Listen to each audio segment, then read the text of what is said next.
the Iron Bar in South Omaha, Nebraska.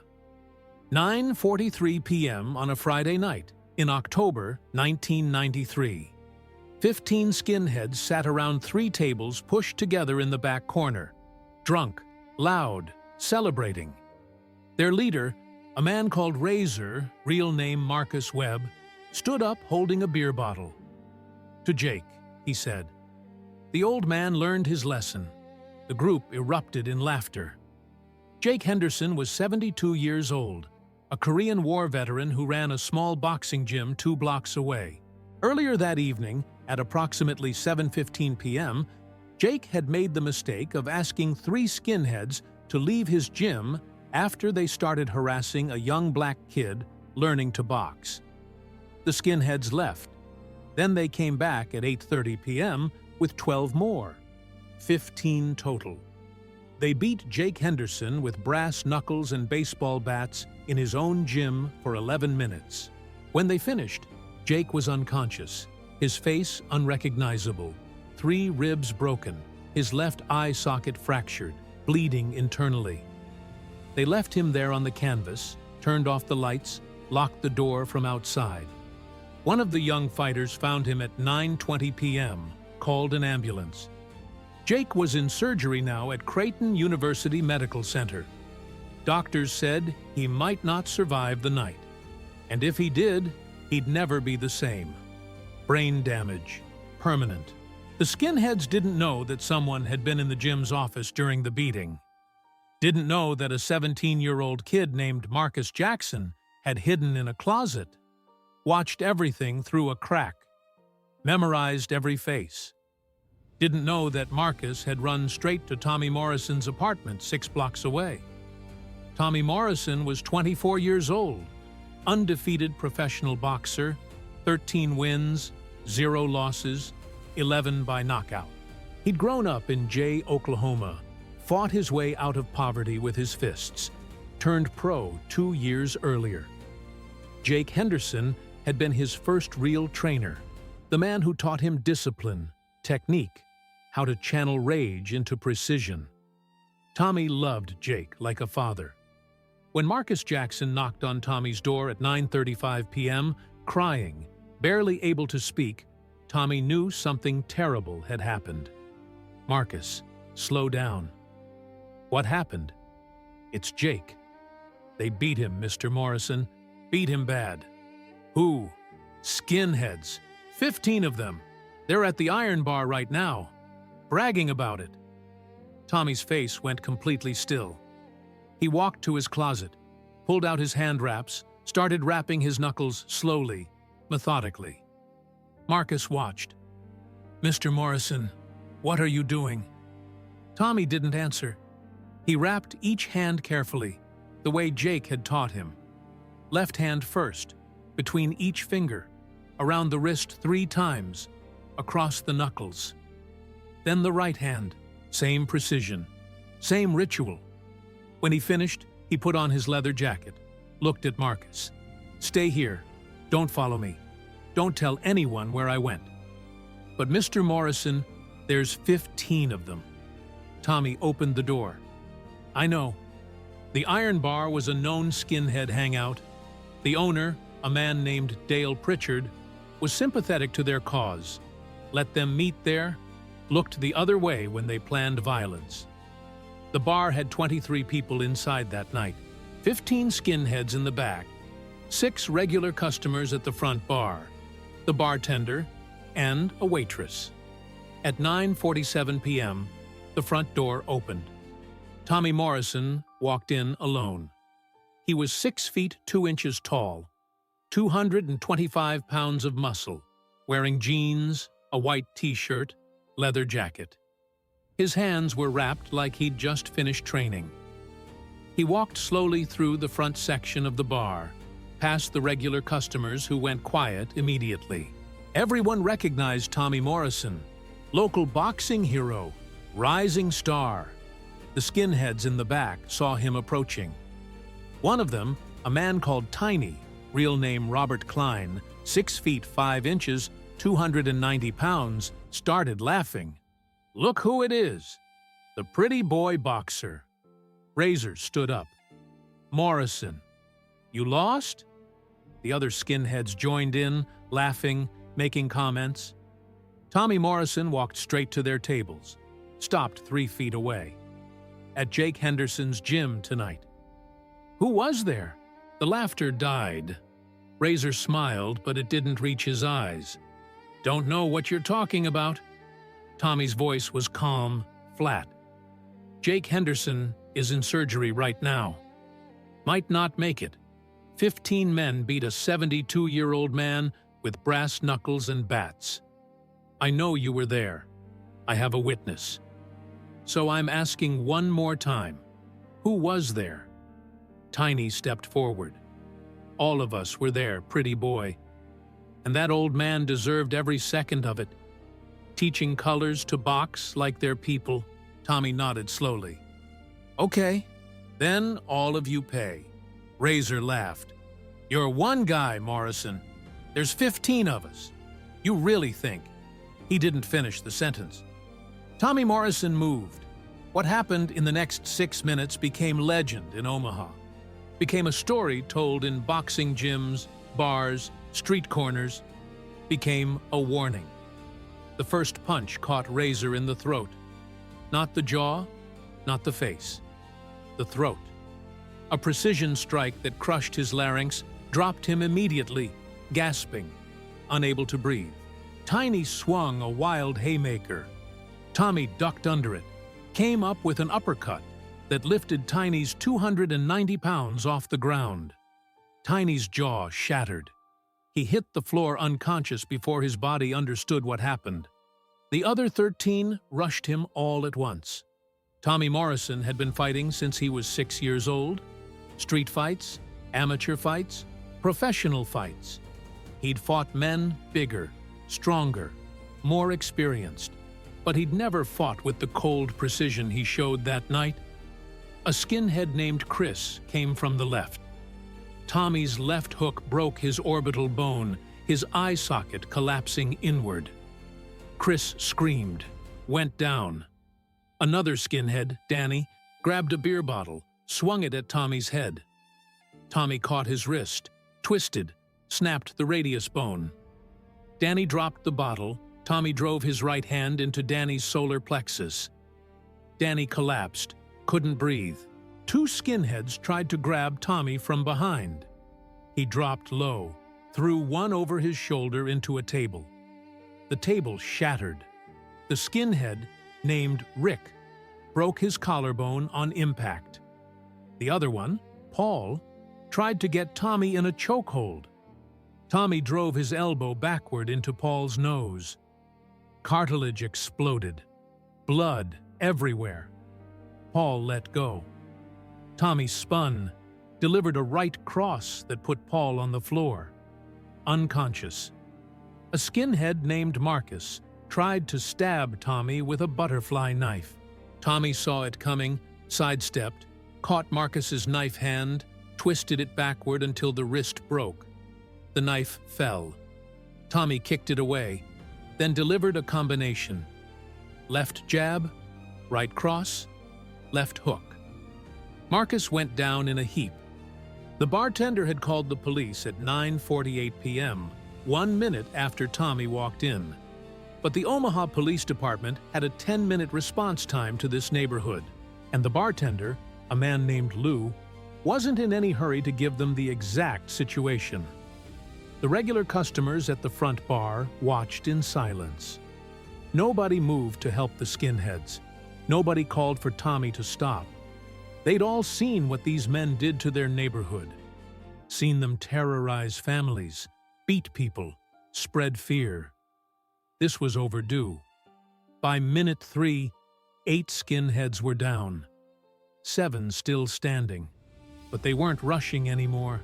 They circled Tommy, wary now, understanding they'd made a terrible miscalculation. A skinhead named Brett pulled out brass knuckles, the same ones they'd used on Jake. He slipped them on, came at Tommy. Tommy let him throw the first punch, dodged it, then grabbed Brett's wrist, yanked him forward off balance. While Brett stumbled, Tommy delivered an elbow strike to the back of Brett's head. Brett went down face first. Tommy took the brass knuckles off Brett's unconscious hand, threw them across the bar.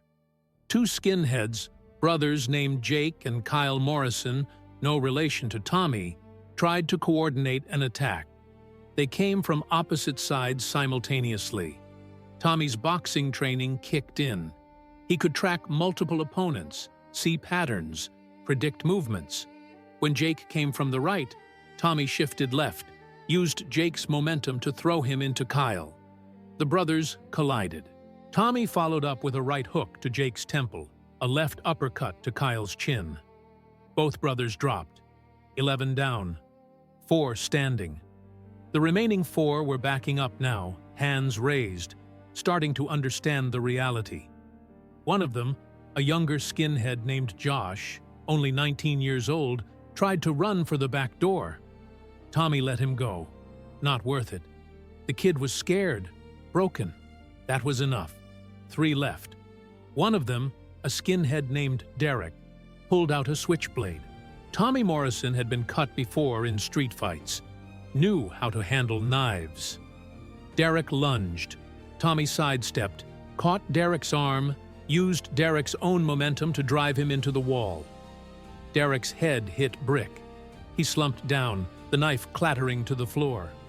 2 skinheads left standing. Both were bleeding, terrified, realizing they'd attacked a professional fighter who'd been trained by one of the best. A skinhead named Victor raised his hands. "We're done. We're done." Tommy looked at him. "You beat a 72-year-old man? Put him in the hospital. Might kill him. And now you're done." Victor was crying. "We didn't know. We didn't know he was your..." Tommy cut him off. It doesn't matter whose he was. He was a human being, an old man, a veteran. And you 15 pieces of garbage beat him for 11 minutes because he was teaching a black kid to box. The last skinhead standing, a man named Allen, tried to swing one more time. A desperate, wild punch. Tommy Morrison's final punch that night was a right hand that carried every ounce of rage, grief, and precision he possessed. Allen's jaw didn't just break, it disintegrated. He dropped like a puppet with cut strings. 6 minutes, 15 skinheads, 13 unconscious, 1 fled, 1 standing with his hands up, begging. Tommy Morrison stood in the center of the bar, breathing hard but controlled, his wrapped hands bloody, his white t-shirt spattered red. He looked at Victor. "Tell the others when they wake up. You came to Omaha to spread hate, to terrorize people, to hurt old men and kids. Now you know what happens when you do. This neighborhood is protected. You leave tonight. All of you. You don't come back. You don't retaliate. You don't do anything except disappear. Because if I hear about any of you causing problems again, I won't stop at broken bones. Understand?" Victor nodded, still crying. Tommy turned, walked toward the front door. The regular customers at the bar stood up, started clapping. Slow at first, then louder. The waitress, a woman named Sarah, who'd been harassed by skinheads for months, was crying, smiling, clapping. Tommy Morrison walked out of the Iron Bar at 9:53 p.m., exactly 6 minutes after he'd entered. Police arrived at 9:58 p.m., 5 minutes after he left. When Detective Mike Sullivan entered the bar, he found 15 skinheads in various states of injury. Broken bones, shattered jaws, unconscious, bleeding. The bartender, Lou, gave his statement. A fight broke out. These 15 men attacked each other, got drunk, started arguing, turned violent. Detective Sullivan looked around, saw the evidence that didn't match Lou's story, saw the pattern of injuries that suggested one skilled fighter, not a group brawl. But he also knew who these 15 men were. Knew they'd been terrorizing South Omaha for 2 years. Knew they'd put Jake Henderson in the hospital. Sullivan looked at Lou. "That's your official statement. All 15 attacked each other. Lou nodded. That's what I saw, Detective. Sullivan closed his notebook. Then that's what I'll write. The skinheads who were conscious tried to protest, tried to tell Sullivan that Tommy Morrison had done this. Sullivan listened, then asked a simple question. So you're telling me one man, alone, did this to 15 of you?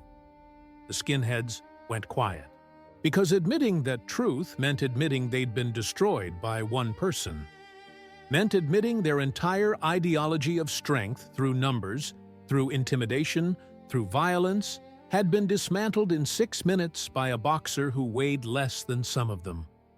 Sullivan wrote in his report, drunk and disorderly, internal dispute, no suspects, no charges. Jake Henderson survived surgery, spent 3 months in recovery. The brain damage was permanent, affected his speech, his memory, his motor skills. But he survived. When Tommy visited him in the hospital 2 days later, Jake smiled through his broken face. Heard what you did, Tommy said. Jake's words were slow, slurred from the brain injury. Taught you well. Tommy held Jake's hand. You taught me everything. Not everything. Jake squeezed Tommy's hand with what strength he had. Taught you boxing. But what you did, that wasn't boxing. That was something else. Tommy was quiet. Jake continued. Those men, they're gone. Left town. All of them. Every single skinhead in South Omaha packed up. Disappeared. Word spread. You don't touch this neighborhood. You don't hurt these people. Because Tommy Morrison protects his own. Tommy Morrison went on to have a professional boxing career that included 49 fights. Won the WBO heavyweight title. Became famous. But in South Omaha, he was already a legend for something that happened in 6 minutes on a Friday night in October 1993. The Iron Bar closed 6 months later. Dale Pritchard, the owner who'd supported the Skinheads, couldn't get customers anymore. Nobody wanted to drink where hate had been welcome. The building sat empty for 2 years, then was torn down. Jake Henderson's gym stayed open. Even after Jake's injuries made it impossible for him to train fighters himself, the community kept it running. Volunteers taught classes. Local boxers came back to train the next generation. The gym became a symbol. 20 years later, a reporter asked Tommy Morrison about that night. Mr. Morrison, there are stories about a confrontation in 1993. 15 men, 6 minutes. Can you confirm? Tommy was 44 years old by then, his boxing career over, his life complicated by illness and struggle. But when asked about that night, his eyes were clear.